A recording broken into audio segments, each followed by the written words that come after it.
Assalamualaikum warahmatullahi wabarakatuh. Yo, what's up guys? Welcome to my YouTube channel. At this time I want to tell you about the material of today is finance leverage. Sebelum saya memulai materi pada kesempatan kali ini, izinkan saya untuk memperkenalkan diri saya terlebih dahulu. Perkenalkan, nama saya Putra Bagus Trihandoyo dengan NIM akhir 1068. Saya merupakan seorang mahasiswa dari Fakultas Ekonomi dan Bisnis Universitas Jember. Di sini saya berasal dari prodi S1 Manajemen. At this time I want to tell you about the finance leverage. Before I start the material of today, I want to tell you apa saja sih yang akan kita bahas pada kesempatan kali ini, guys. Yang pertama, kita akan membahas mengenai pengertian dari finance leverage itu sendiri. Yang kedua, kita akan membahas mengenai hipotesis. Yang ketiga, kita akan membahas mengenai hubungan leverage dan laporan laba atau rugi. Kemudian yang keempat, kita akan membahas mengenai rumus. Dan yang terakhir, kita akan membahas mengenai contoh soal dari finance leverage itu, guys. Lanjut saja. Sebelum kita lanjut ke pembahasan materi yang pertama, di sini saya juga menggunakan referensi dari dua buku ternama, yaitu yang pertama ditulis oleh Harrison SE pada tahun 2016 yang berjudul Buku Ajar Manajemen Keuangan 2. Dan untuk sumber referensi yang kedua, saya menggunakan buku yang ditulis oleh Dr. Eli Siswanto SOS MM pada tahun 2021 dengan judul Buku Ajar Manajemen Keuangan Dasar. Lanjut saja, kita langsung ke materi yang pertama, yaitu mengenai introduction, pengertian dari finance leverage itu sendiri. Untuk mendalaminya, mari kita memahami konsep struktur modal dan hubungannya dengan leverage dalam konteks keuangan perusahaan.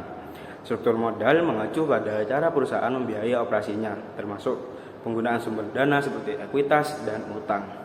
Leverage di sisi lain merupakan konsep yang berkaitan erat dengan struktur modal dan merujuk pada dampak dari penggunaan utang atau sekuritas yang membayar bunga tetap.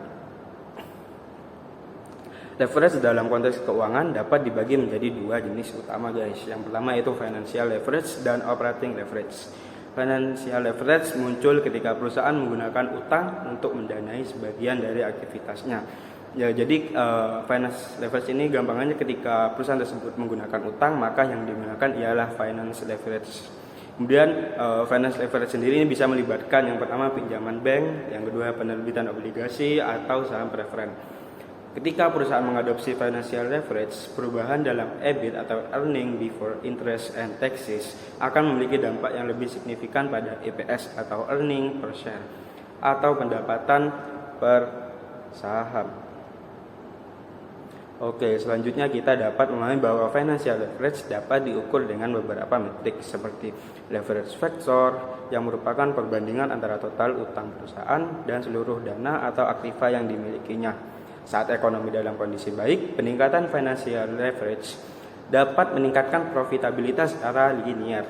Ini berarti semakin tinggi financial leverage, semakin besar pula potensi profitabilitas perusahaan tersebut. Namun pada saat kondisi ekonomi normal, peningkatan financial leverage dapat memiliki dampak yang lebih kompleks. Pada tingkat utang tertentu, peningkatan financial leverage dapat meningkatkan profitabilitas. Tetapi ada titik di mana peningkatan lebih lanjut justru akan menurunkan profitabilitas perusahaan. Dalam kondisi ekonomi yang buruk, penggunaan financial leverage dapat menjadi bumerang bagi perusahaan itu sendiri, guys. Sehingga dapat menyebabkan seperti penurunan profitabilitas yang sangat signifikan. Kemudian juga semakin tinggi tingkat financial leverage, semakin besar risiko kerugian yang harus ditanggung oleh perusahaan itu. Leverage keuangan juga berkaitan erat dengan hubungan antara laba operasi dan laba bersih yang dipengaruhi oleh beban bunga. Tingkat leverage keuangan yang mengindikasikan tingkat risiko dapat dipengaruhi oleh tingkat bunga yang berlaku. Tingkat bunga yang rendah dapat menghasilkan tingkat leverage keuangan yang rendah juga. Sementara tingkat bunga yang tinggi akan menghasilkan tingkat leverage keuangan yang tinggi. Dalam konteks pengukuran sensitivitas EPS terhadap perubahan EBIT perusahaan, kita bisa menggunakan konsep Degree of Financial Leverage atau biasa kita singkat dengan nama DFL. JFL merupakan ukuran yang membantu kita memahami sejauh mana perubahan EBIT akan mempengaruhi perubahan pada EPS itu sendiri. Ini bisa dirumuskan dalam satu persamaan yang memungkinkan kita untuk mengukur DFL dengan lebih tepat. Dengan demikian, DFL menjadi alat penting dalam analisis keuangan perusahaan untuk mengevaluasi dampak leverage keuangan terhadap kinerja keuangan keseluruhan. Rumus dari Degree of Financial Leverage sendiri yaitu dapat kalian lihat bahwa DFL EBIT sama dengan persentase perubahan dalam EPS per persentase perubahan dalam EBIT, atau DFL sama dengan EBIT per EBIT dikurangi biaya bunga. Kemudian juga pada berbagai level penjualan, rumus dari DFL yaitu Q dalam kurung P min V dalam kurung min F per Q dalam kurung P min V dalam tutup kurung min F min C, yang mana Q sendiri ini adalah unit penjualan, kemudian P ini adalah harga jual per unit, untuk V sendiri ini ialah biaya variabel per unit, dan F sendiri ini adalah biaya tetap, dan yang terakhir C ini adalah biaya bunga. Oke guys, di sini saya akan membacakan contoh soal yang sudah tertera pada layar. Contoh soalnya yaitu perusahaan ternama mempunyai modal senilai 800 juta dan akan menambah modal sebesar 400 juta melalui satu dari tiga alternatif pendanaan, yaitu yang sudah dijelaskan tadi. Saat ini EBIT perusahaan sebesar 120 juta. Dengan adanya ekspansi, maka laba diharapkan naik menjadi 216 juta. Tingkat pajak 40%. Pada saat ini saham biasa yang beredar 200.000 lembar. Saham biasa dapat dijual dengan harga 4.000 per lembar. Oke, sebagian apabila perusahaan memiliki pendanaan dengan mobil sendiri, maka perusahaan harus mengeluarkan saham biasa baru sebanyak 100.000 lembar. Satu saham biasa, 2 obligasi pada tingkat bunga 12%, 3 saham preferensi dengan dividen 11%. Saat ini EBIT perusahaan sebesar 120 juta. Dengan adanya ekspansi, maka laba diharapkan naik menjadi 216 juta. Tingkat pajak 40%. Pada saat ini saham biasa yang beredar 200 juta lembar. 200.000 lembar. Saham biasa dapat dijual 4.000 per lembar. Sehingga apabila perusahaan memiliki pendanaan dengan modal sendiri, maka perusahaan harus mengeluarkan saham biasa baru sebanyak 100.000 lembar. Oke, pertanyaannya, hitunglah DFL dengan menggunakan alternatif pendanaan hutang, pendanaan saham preferen, dan pendanaan saham biasa. Oke, kita akan menggunakan rumus yang sudah tertera tadi. Untuk EBIT dalam proporsi saham biasa, hutang juga saham preference diisi dengan nominal yang sama, yaitu sebesar 216 juta. Sedangkan untuk bunganya sendiri yang sudah tertera pada layar, kita menggunakan bunga sebesar 12%. Karena bunga ini berlaku untuk hutang, maka kita kalikan dengan 12%, maka didapat yaitu 48 juta. Untuk saham biasa dan saham preferensinya tidak ada. Oke, maka kita isi dengan 0. Untuk EBT pada saham biasa nominalnya tetap sama, yaitu 216 juta. Sedangkan pada hutang di sini kita menguranginya sebanyak 216 juta dari EBIT dengan 48 juta.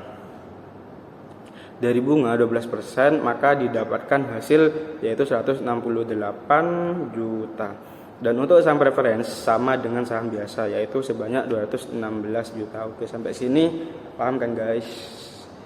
Selanjutnya untuk pajak 40% kita kenakan ketiga preposisinya. Maka kita akan mendapatkan sebanyak yaitu 86.400.000 untuk saham biasa. Untuk utangnya sendiri yaitu kita akan mendapat 67.200.000 rupiah. Kemudian untuk saham preferensinya kita akan mendapat 86.400.000 rupiah. Oke, untuk EAT dihasilkan utang sebanyak 108 juta. Dan untuk saham biasa maupun saham preferensi yaitu sebanyak 129.600.000 rupiah. Untuk dividen saham preferensi sendiri, karena untuk saham preferensi maka nilai untuk saham preferensi sendiri yaitu dihasilkan sebanyak 44 juta. Oke, dan yang terakhir yaitu kita akan mencari laba pemegang saham. Oke, di sini kita tinggal menurunkan saja hasil akhir dari dividen, saham preferen dan juga hutang sejumlah 129.600.000 dan 100.800.000 rupiah. Sedangkan untuk saham preferensinya kita dapat dari pengurangan EAT tadi yang sudah tertera pada layar sebelumnya, yaitu dengan dividen saham preferensi yang hasilnya adalah sebanyak 85.600.000 rupiah. Oke, untuk jumlah saham biasa yang beredar kita masukkan saja sebanyak 300.000 lembar, 200.000 lembar, dan 200.000 lembar. Oke, oleh karena itu akan diperoleh EPS sebesar 432, 504, dan 428. So guys, that's all for me. Cukup sekian mengenai pembahasan kita pada hari ini mengenai finance leverage. Mungkin kita akan bertemu pada kesempatan-kesempatan berikutnya. Semoga kita masih selalu diberi kesehatan dan keselamatan agar kita bisa saling berbagi ilmu. Oke, cukup sekian dari saya. Terima kasih. Assalamualaikum warahmatullahi wabarakatuh. See you.